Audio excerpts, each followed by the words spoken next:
아주 얼굴이 탔습니다. 좀 많이 탔네요. 이제 이 탄 것이 이제 노화기 때문에 선크림을 많이 발라야 된다고 하는데 선크림을 너무 조금 바른 것 같습니다. 우리는 호세아서를 계속 참고하고 있습니다. 호세아서가 7장, 8장, 9장, 10장, 11장, 12장 이렇게 묶어서 진행하게 되는데요. 11장, 12장에서는 심판과 사랑이 함께 있는 내용의 말씀입니다. 우리는 간혹 하나님께서 구원의 확실성을 갖고 있다. 우리는 구원의 확실을 갖고 있다. 이렇게 말하면서 정죄받지 않는다. 이러면서 하나님의 심판에 대해서 약하게 생각하는 경향을 가지고 있습니다.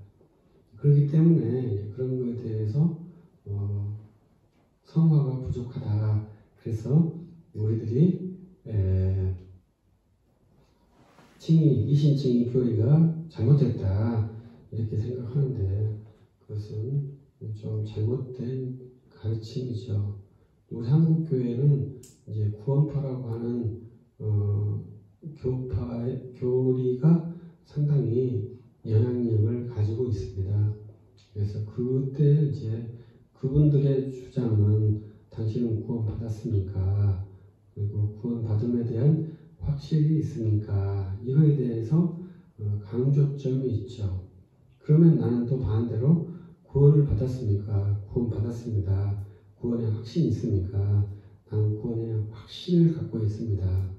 그러면서 이제 윤리적인 모습이 부족할 때 그러면 어떻게 당신은 구원받았습니까? 이때 서로의 충돌이 오게 됩니다. 그래서 우리가 구원이라고 하는 것은 딱 한마디로 말하면 사람의 말에 있지 않거든요. 내가 구원을 받았습니다. 했기 때문에 구원을 받은 게 아니라요.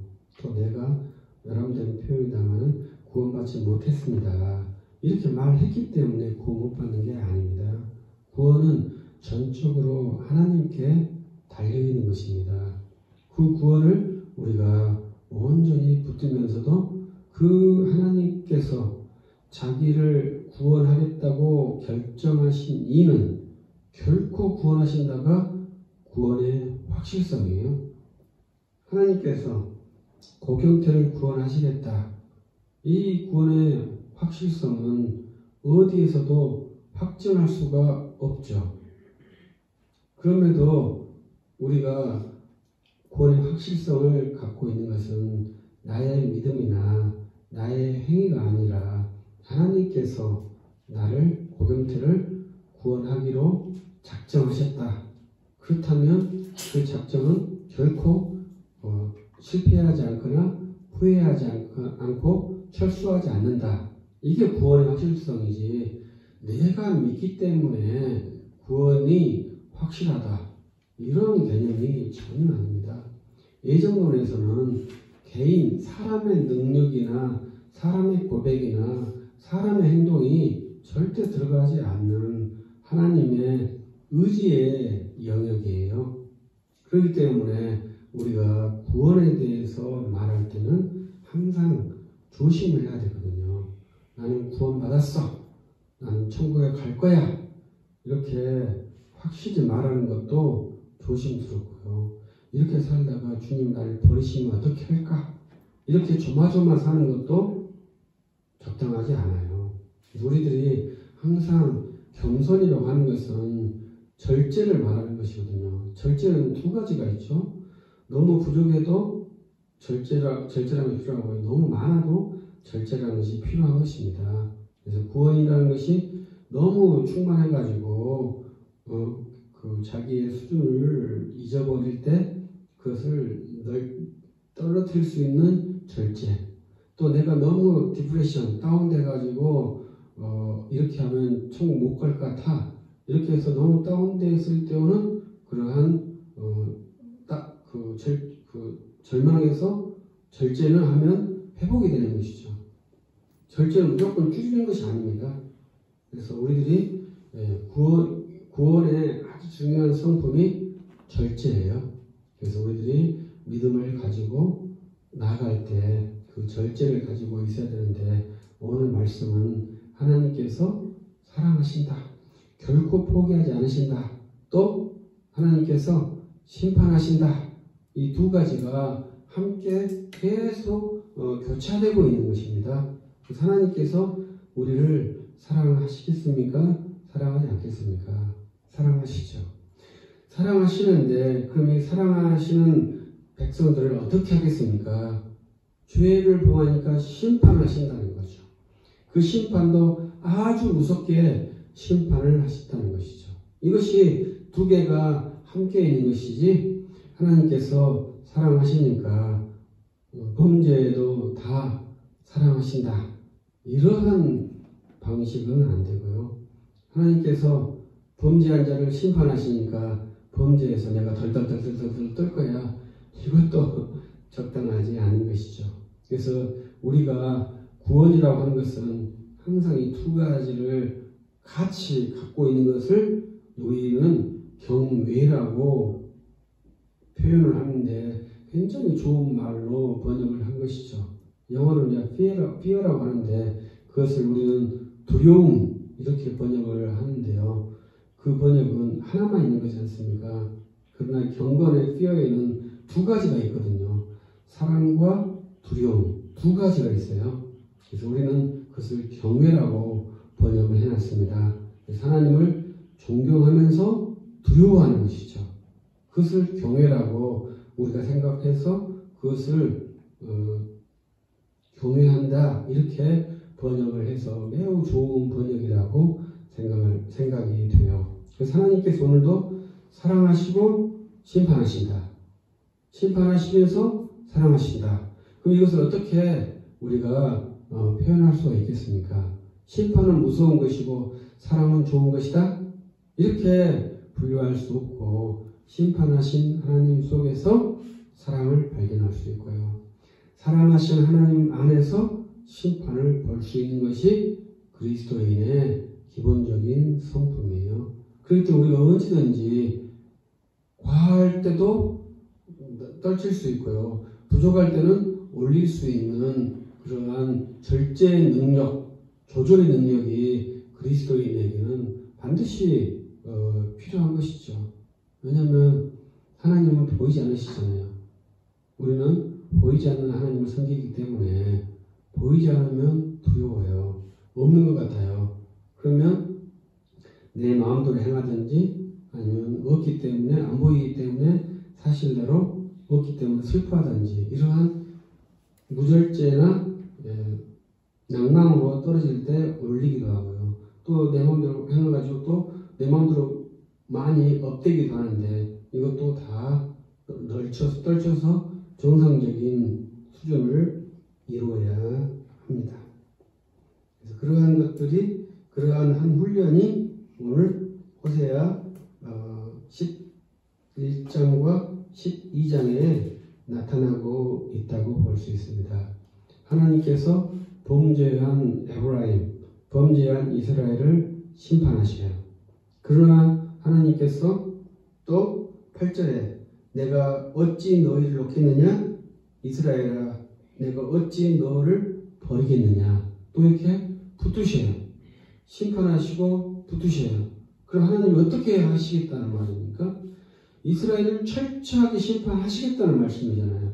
그러나 또 결코 내가 너희들을 포기하지 않겠다는 말씀이잖아요. 이 두 개가 함께 가고 있는데, 그들이 심판받는 이유 중에 하나는 1절과 2절에 애굽에서 내가 불러내었거늘, 너희는 불러내었는데 그 구원자를 알지 못하고 호흡이 없는 우상 바알들에게 제사하며 분향하고 있다. 이 죄를 바로 지적하시는 겁니다.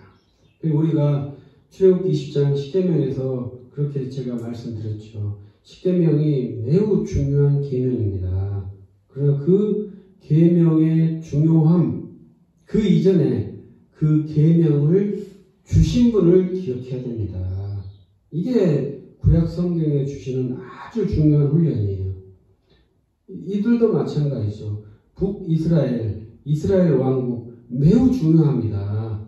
그러나 이 왕국을 있게 하신 분이 누구냐? 이게 중요하다 이거죠. 그것을 우리가 결정을 해줘야 하는 것이죠. 이 주님의 교회 매우 중요합니다. 그러나 이 주님의 교회를 잇도록 하신 분이 누구냐? 이걸 결정을 해야 이 교회를 이해하는데 아주 기본적인 이해가 되고 그 있게 하신 분에 대해서 우리가 충성을 하는 것이 기본적인 도리다 이 말이죠. 무엇이든지.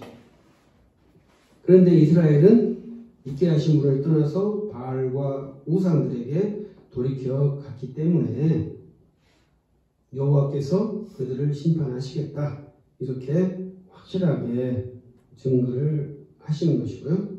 그들이 애굽에서 나와서 애굽으로 돌아가기를 원하지만 여호와께서 그들의 원함의 정죄, 심판을 더하셔서 더 무서운 아수르에게 그들을 내어주는 심판을 하시겠다는 것이 여호와의 말씀이에요. 이 사람들이 이제 우리가 애굽으로 돌아가자, 애굽이 훨씬 낫다 이렇게 말할 때 주께서 애굽으로는 절대 못 가. 너희들은 더 무서운 형벌 아수르로 가게 될 거야. 더 무서운 형벌, 너희들은 민족성이 사라지게 될 거야. 이렇게 지금 심판의 선언을 하고 계십니다. 그러면서 8절에서 내가 너희를 놓지 않겠다. 내가 너희들을 포기하지 않겠다. 그렇게 주님이 말씀을 하시는 것이죠. 참 쉽지 않는 말씀이죠. 그러나 주님께서 그렇게 행하셨죠. 그러한 모습이 요한복음 4장에 사마리아 수가성의 한 여인으로 말미암아 예수 그리스도께서 그 수가성에 있는 모든 사람들에게 복음을 전도하셨고요. 또 빌립 집사님께서 사마리아 성을 다니시면서 복음을 전도했고요. 그래서 그 전도를 받은 많은 사람들이 교회를 이루면서 그리스도 안에 있는 회복된 백성으로 돌아오는 역사가 있었죠. 지금은 사마리아인이라고 하는 정체성을 갖고 있는 사람이 없죠. 제가 가끔 말하는 500명 있다. 지금도 세겜에 이스라엘 세겜에 사마리아인이라고 하는 정체성, 사마리아 오경으로 사는 사람이 500명 정도가 이스라엘 세겜에서 사마리아 오경으로 지금도 그리심산에 올 메시아를 기다리고 있다. 이런 그 내용을 보았거든요. 사마리아 오경이 우리 성경 중에서는 가장 오래된 본문일 수 있습니다. 우리는 그 오래된 본문의 권위를 인정하지 않죠. 그것은 이 현재 사마리아 사람들이 여호와께 심판을 받으면서 아직까지도 3000년 동안 그 전통을 유지하고 있는 그러한 인간의 고약한 고집을 볼 수 있는 것이죠. 그래서 지금도 그들은 오실 메시아를 기다린다. 상당히 충격적인 내용이지만 하나님께서 그들을 버리셨지만 그들의 버림받지 않고 그 정체성을 유지하고 있는 사람들까지 존재하는 아주 복잡한 인간 사회의 모습을 볼 수 있지만 이미 그 사마리아인들 중에서도 예수 그리스도를 믿고 그리스도께로 돌아온 주의 자녀 돌아온 그래서 어찌 내가 버리겠느냐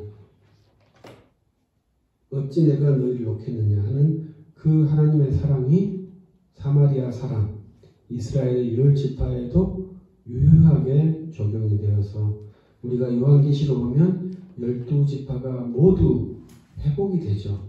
그래서 구약에 있는 12지파에게도 12,000명씩 정확하게 배분이 다 되어져 있어서 완전한 이스라엘 12지파가 회복되는 내용이 요한계시록에 나오게 됩니다. 그래서 저는 예수 그리스도께서 구원하신 역사가 사도들로 말미암아 온전하게 이루어졌다 이렇게 생각이 되고, 지금은 사마리아인의 특수성이나 유대인의 특수성이 없는 우리와 동등한 형태로 자연인으로서 역할을 하고 있다. 이것을 한번 꼭 기억해 주시기를 바랍니다. 그래서 지금 현재 이스라엘 땅에 있는 유대인들, 경건한 유대인들, 사마리아에 있는 사마리아 사람들, 이러한 사람들에게 특수적인 지위가 없다. 이것을 꼭 기억해 줘야 됩니다. 그래서 제가 어렸을 때 제 기억에 목사님이 지금도 이스라엘에는 구약 성경을 믿고 진심으로 여호와를 섬기는 사람이 있을 수 있다. 이렇게 말씀을 하신 것이 어렴풋한 기억이에요. 근데 그러한 사람이 있을 수 있겠죠. 그러나 그 사람은 자연인이다. 구약 성경을 믿는 신실한 사람이다가 아니라 자연인이다. 이게 결정이에요. 이걸 잘 기억해야 돼요. 자연인과 그리스도인 이 둘로 나눠서 그렇게 한다 할지라도 그들이 자연인이다.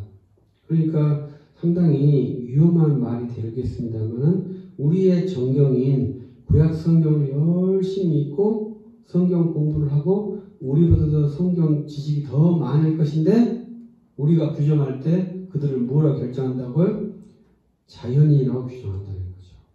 그래서 사람들이 볼 때 너보다 훨씬 더 성경 지식이 좋은데 너가 그걸 결정할 수 있어? 이렇게 반문할 수 있죠. 우리의 답은 그렇죠. 예수 그리스도로 말미암아 모든 것이 회복되었기 때문에 그 이전의 모든 것은 다 자연인이다. 이렇게 말할 수 있습니다. 그래서 우리가 유대에 대한 지식이 없다 할지라도 우리가 그리스도인이 되고 하나님의 자녀가 되는 것은 우리 인간의 지식이 아니라 오직 예수 그리스도를 믿는 믿음에 있기 때문에, 그 믿음 밖에 있는 모든 사람은 자연인으로 귀결시켜야 그리스도가 부각적으로 나타나고 구원이 거기에서 나타나게 됩니다. 구원의 길은 둘이나 셋이나 넷이 아니에요. 오직 예수 그리스도께만 구원이 있습니다.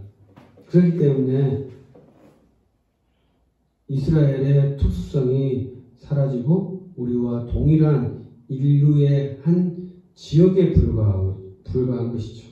다만 이제 우리 선지자들이 거기에 활동하셨고 예수님도 거기 태어나셨고 돌아가셨기 때문에 그런 역사적인 장소로 큰 의미를 갖는 것이지 영적인 의미는 없다고 보아야 합니다.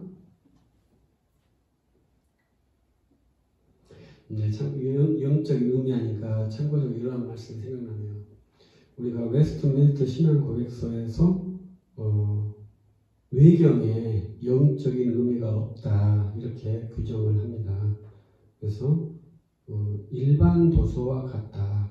그래서 우리들이 신학책 이러한 것에 영적인 의미가 있느냐 없느냐 했을 때 웨스트민스터 신앙고백서에 하면 그것이 영적인 도서가 아니라 일반 도서가 돼요.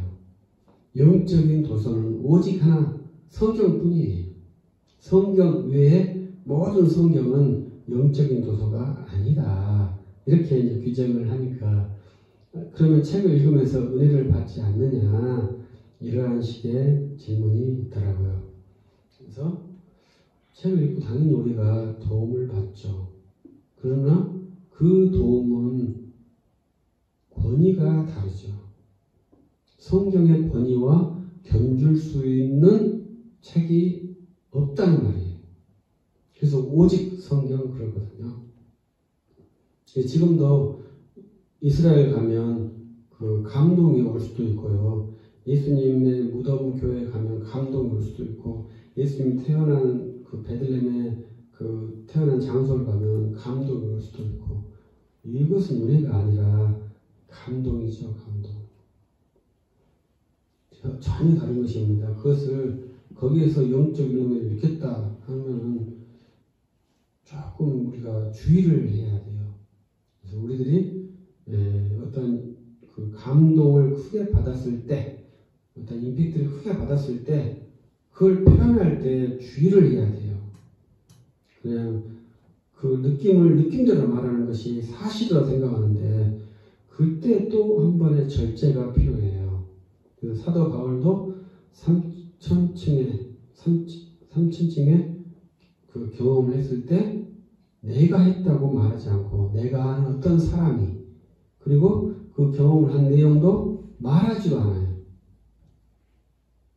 그것이 왜 그렇게 했겠습니까?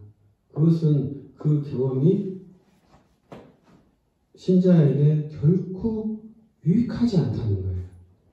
유익한 건 오직 하나뿐이에요. 예수 그리스도만 유익해요. 그래서 사도 바울이 그리스도만 전도하기를 기뻐했다. 이것을 정확하게 기록하고 있죠. 그래서 우리들도 어떻게 해야 구원을 받는가? 그것은 그리스도를 믿음으로만 구원을 받아요. 그걸 정확하게 인지하지 않는다면 세상 여러 풍조에 우리들이 휩쓸리게 됩니다. 그래서 말이 많거든요. 천사와 같은 말도 많거든요. 우리는 그 말이 아니라 오직 하나, 예수 그리스도로만 만족하고 예수 그리스도로만 은혜를 받는 그러한 주의 자녀들이에요. 그래서 우리가 예수 그리스도를 깊이 생각하는 것이 우리 성경이 주어진 아주 큰 유익이에요. 내가 붙들리는 오직 예수 그리스도다. 이게 답이거든요. 그러니까 너무 쉽지 않냐? 이렇게 말하지만 쉽지 않죠. 왜냐하면 그 설교가 많지 않으니까요. 예수님만 믿고 예수님만 붙들으라. 이 설교를 한번 혹여 기회가 되면 찾아보십시오. 그리 많지 않습니다. 그렇게 쉬운 설교를 안 합니다. 저도 이 설교를 하기 위해서 엄청나게 준비를 하고 노력한 결과지 그냥 쉽게 말한 것도 아니고요. 처음에는 굉장히 무섭고 떨렸어요. 이 말을 전할 때도. 근데 지금 내가 수년 동안 우리가 함께 이 말을 하니까 훈련이 되어서 조금은 자연스럽게 말하지 지금도 떨려요. 왜냐하면 왜 그런지는 저도 몰라요. 그래서 우리가 예수 그리스도로만 온전하다, 이게 쉬운 것 같지만 결코 쉬운 일이 아닙니다. 그래서 사도 바울이 복음을 부끄러워하지 않는다고 로마서에 하신 말씀이 어떻게 보면 저는 처음에 모르니까 그렇겠다 이렇게 생각했는데 쉬운 일이 아닙니다. 예수 그리스도를 정확하게 고백하고 그분으로만 나는 만족한다 이렇게 말하는 것이 결코 쉽지 않아요. 사도 바울이 말한 것처럼 나는 복음을 부끄러워하지 않는다 이렇게 담대히 말하면서 무엇을 전해야 되겠습니까? 예수 그리스도를 전해야 되죠. 두려워하지 않는다는 걸 전해버리는 거예요. 예수 그리스도를 전해야 되는데 나는 두려움이 없다는 것을 강조해버린다고. 완전히 바꿔져 버린 거죠. 두려움 없는 게 중요한 게 아닙니다. 예수 그리스도가 중요한 것입니다. 그리고 12장의 말씀은 에브라임과 유다까지 모두 다 말씀하고 있으면서 심판을 하시는데요. 3절부터 야곱에 대해서 말씀을 하십니다. 참 재밌는 말씀이죠. 우리 조상 야곱은 정말로 우리가 이스라엘 선지자가 지렁이 같다고 말씀하셨는데 지렁이 같은 야곱이지만 우리의 믿음의 조상이고 우리가 지렁이처럼 살고 있지만 우리가 구원받는다는 그 신비 속에 있는 그런 놀라운 은혜의 세계가 있습니다. 그래서 야곱은 모태에서부터 형님의 발 뒤꿈치를 잡았다. 재밌는 표현이라 생각합니다. 왜냐하면 모태에서는 형인지 동생인지 모르는 거잖아요. 그런데 이제 우리 성경에 보면 둘이 싸웠다는 것이 모태에서부터 먼저 형들라고 싸웠는데 형이 먼저 에서가 먼저 손을 팍 나오면서 이제 에서가 됐고 그 동생이 발꿈치를 잡고 나왔기 때문에 두 번째 동생이 되었는데요. 그러니까 한 1분 차이가 되려나요? 그 차이로 형 동생이 나눠졌는데 그렇게 싸운 그 우리의 조상 야곱이 천사와 이겼는데요. 그런데 4절 말씀이 재밌죠. 또 울며 간구했다는 거죠. 천사와 이겼으면 울 필요가 없지 않겠습니까? 그런데 천사를 이겼는데도 우리 야곱 조상님은 또 울면서 간구를 했어요. 그러니까 우리가 똑같죠. 하나님께서 너를 사랑한다. 그리고 우리는 뭐예요? 그거 필요 없어요. 나는 지금 이 문제가 해결되는 것이 필요해요. 주님, 이 문제가 해결돼야 돼요. 이렇게 똑같잖아요. 믿음의 조상하고 우리의 행위가 똑같잖아요. 우리의 야곱 버릇은 천사를 이겨가지고 와 이겼다 하면서 울면서 기도한 게 내용이 뭐예요? 내 형 앞에서 내가 살아서 내가 들어가야 돼요. 이것이 우리 야곱의 간구의 내용이었죠. 근데 여호와께서 가라 이렇게 말씀하셨고 에서가 야곱을 보니까 끌어안고 회복해주고 같이 살자 이렇게 말해준 내용이죠. 그리고 7절의 말씀 보면 에브라임의 한 모습을 보면 너희는 상인인데 상인이 특징이 뭐예요? 거짓 거울을 가지고 있다. 거짓 저울을 가지고 있다. 이렇게 말하죠. 주님께서 저울추를 다르게 하면 그건 아주 무서운 범죄로 규정하셨죠. 그런데 거짓 저울을 가지고 있다. 이렇게 말씀을 하셨어요. 그래서 우리가 상인들의 손익분기점을 내는 것이 매우 복잡하거든요. 우리가 전기차를 사야 되는데 전기차 가격이 진짜 비싸잖아요. 근데 전기차 가격이 진짜 그렇게 비쌀까요? 그 가격을 매기는 사람이 있을 거 아닙니까? 그 가격을 매기는 비율에 비싼 비율이 뭐겠어요? 제가 봤을 때는 연구개발비예요.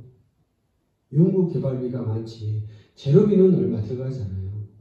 그런데도 그 연구개발비에 많은 비용이 차지하니까 그것이 비싸냐 안 비싸냐 이게 중요한 거 아니겠습니까? 부당하냐 부당하지 않느냐 이게 중요한 건데 제가 평가할 때는 좀 부당하게 비싸다 이렇게 생각을 해요.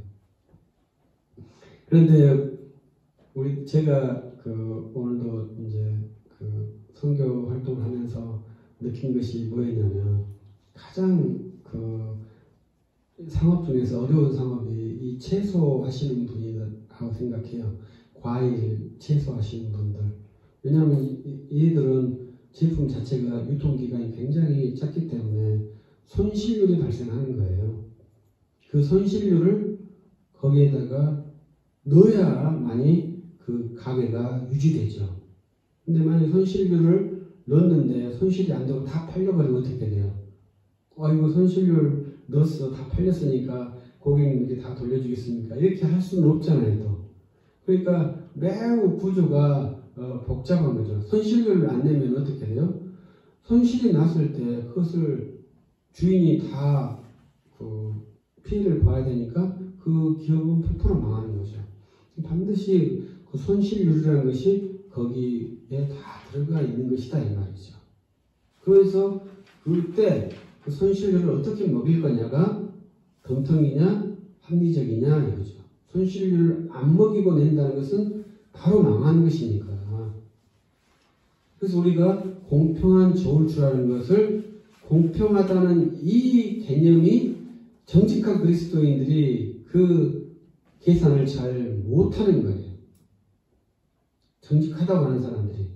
그것은 이 사람을 잘 모르는 거죠. 사람은 거기에 실패할 위험이 있다는 거죠. 그러면 그 제품에다가 실패할 위험의 분담금까지 다 부과시킨다는 것이죠. 우리 핸드폰도 다 마찬가지예요. 거기에 어떤 비가 부과되어 있어요? AS 비용이 거기 추가돼서 우리가 구입하는 거예요. 근데 AS가 발생하지 않으면 어떻게 돼요? 그 비용은 다 회사가 가져가는 거잖아요.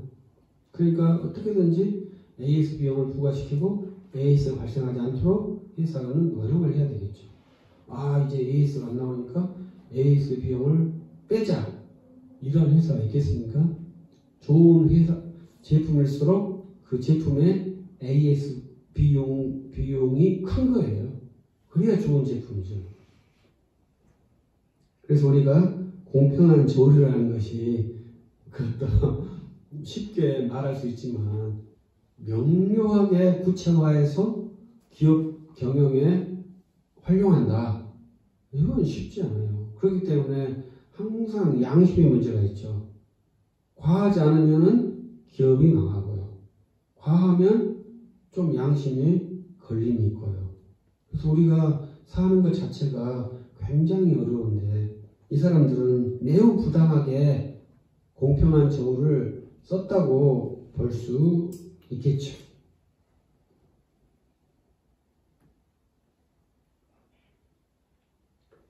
그리고 10절부터는 선지자를 통해서 말씀하고 있었습니다. 그런데 그들이 선지자를 거역했고요.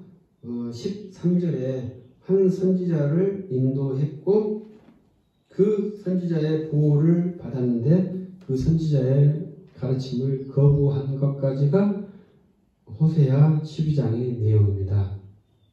그래서 예수님께서는 우리의 한 선지자이시죠.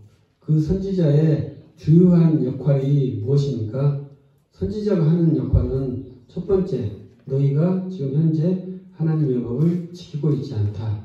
이 하나님의 법을 어디서 받았느냐? 그것은 애굽에서 너희를 이끌어냈을 때 받은 것 아니냐? 그래서 구원과 율법에 대해서 선지자가 항상 하시는 말씀이었어요. 그 중에 우리가 항상 훈련하는 것은 나를 구원하신 주님. 이걸 지금 우리가 계속 훈련하고 있는 것입니다. 그 그분이 우리에게 주신 말씀, 이것을 훈련하고 있습니다. 우리를 구원하신 분은 예수 그리스도이시고 그분이 마지막 6월절 날 다락방에서 제자들이 주신 말씀은 새 언약, 새 계명, 서로 사랑하라. 이것을 우리에게 주셨죠. 그래서 그 선지자께서 율법의 제정자로서 우리에게 주신 새 언약, 사랑을 우리가 실천한다면 선지자의 말씀을 듣지 않았던 이스라엘의 실패에 있고 우리는 선지자의 말씀을 순종한 사랑에 있습니다. 그래서 여러분들의 심령에 주 예수 그리스도를 믿으니 주께서 주신 새 언약의 계명, 사랑도 충만하시기를 예수 그리스도 이름으로 축복합니다. 기도하십시다. 전능하신 하나님 감사합니다. 우리를 구원하셔서 인도해 주십니다. 감사합니다. 주께서 우리를 구원하시고 사는 법으로 새 계명을 주셨습니다. 새 계명을 순종하며 지키며 충만케 하옵소서. 주 예수 그리스도 이름으로 기도합니다. 아멘.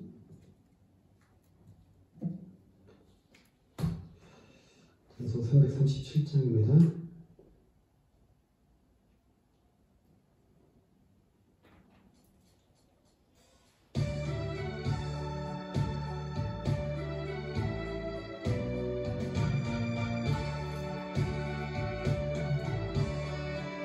내 모든 시험 무거운 짐을 주 예수 앞에 쌓인 날 구해주사 내 근심 모두 무거운 짐을 홀로 지고 견디다 못해 쓰러질 때 불쌍히 여겨 구원의 주님 은혜의 주님 오직 예수 내 모든 죄로 닥치는 환란 주 예수 앞에 아뢰이며 주께서 친히 날 구해주사 넓으신 사랑 베푸시네 무거운 짐을 홀로 지고 견디다 못해 쓰러질 때 불쌍히 여겨 구원의 주님 은혜의 주님 오직 예수 내 짐이 점점 무거워질 때 주 예수 앞에 아뢰이며 주께서 친히 날 구해주사 내 대신 짐을 져주시네 무거운 짐을 홀로 지고 견디다 못해 쓰러질 때 불쌍히 여겨 구원의 주님 은혜의 주님 오직 예수 마음의 시험 무서운 죄를 주 예수 앞에 아뢰이며 예수는 나의 능력이 되사 세상을 이길 힘 주시네 무거운 짐을 나 홀로 지고 견디다 못해 쓰러질 때 불쌍히 여겨 구원의 주님 은혜의 주님 오직 예수 축도합니다.